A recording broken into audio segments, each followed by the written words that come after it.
رب کریم کے نبی کریم نے فرمایا وشربت الخمور، فرمایا شرابیں پی جائیں. خمور جمع ہے خمر کی، خمور کئی قسم کی شراب ہوگی، اور آج کئی قسموں کی شرابیں آ گئی، فلاں ملک کی، فلاں کمپنی کی، فلاں فلاں فلاں، یہ شرابیں آ گئی. شراب پی جائے گی. شراب پینا ایسے جیسے پیشاب پی. پیشاب پینے کو ام الخبائث نہیں کہا گیا، شراب پینے کو ام الخبائث کہا گیا.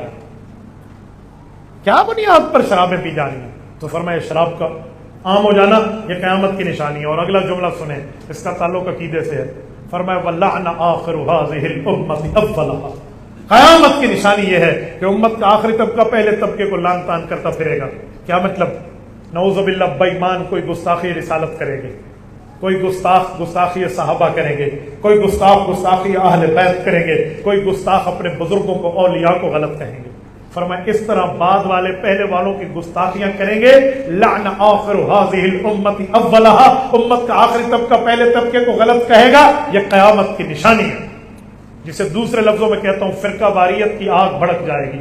فرقہ واریت یہی ہے نا کہ میں اپنے بزرگوں پر عدم اعتماد کر لوں، اپنے بڑوں پر، اکابر پر، ماہرین شریعت، ایکسپرٹ آف دا ہولی شریعہ، جن نے شریعت سمجھانے میں زندگیاں لگا دی ہیں، میں ان کو کہوں ان کو تو پتہ ہی کچھ نہیں ہے، اور ان کے بارے میں جملہ کہہ دوں کہ ان کو تو کک بھی نہیں پتا. جیسے میں 2 تو 4 جملے پڑھ کے پا نہ پڑی تو ملا بڑھ کھڑی، جیسے میں ہی سب سے آگے بیٹھ گیا ہوں. میرے بزرگ، میرے اکابر کچھ بھی نہیں ہے، نہ نبوت کی عزت، نہ صحابہ کی عزت، نہ اہل بیت کی عزت، نہ اولیاء کی عزت. فرمایا قیامت کی نشانی.